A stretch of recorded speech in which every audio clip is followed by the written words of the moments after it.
Saudações pessoal, este aqui é mais um vídeo de atualização do MGS Sat. Como sempre, está na descrição do vídeo o link da atualização. Lembrando sempre que a data que está aqui acima deste vídeo, nomeando o vídeo, é a data da atualização, que está postada na descrição. Portanto, para quem não conhece ainda o MGS Sat, aviso, é um canal de atualização, especificamente para atualização.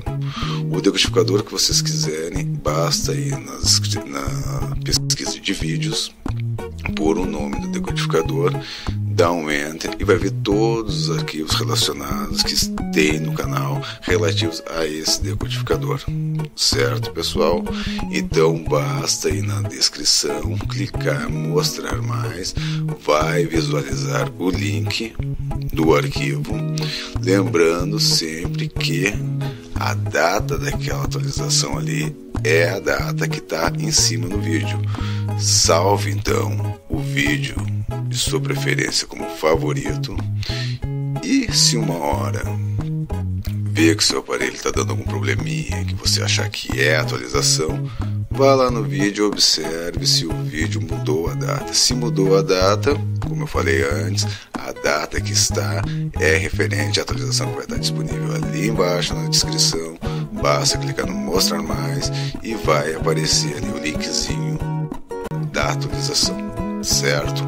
Para quem não sabe atualizar o decodificador, que não faz ideia de como é e quer aprender para deixar de ter esse gasto, também embaixo na descrição vai ter dois vídeos, um parte 1 e outro parte 2, explicando primeiro como preparar o pendrive para inserir o arquivo e depois, posteriormente, atualizar o decodificador, e o outro é dando uma noção de como lá no decodificador atualizar. Certo, pessoal? Então basta ir só na descrição ali, clicar em mostra mais, que vai ter o arquivo que você precisar.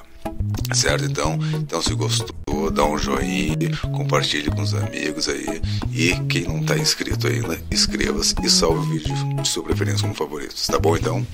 Então até a próxima atualização. Um abraço para todos.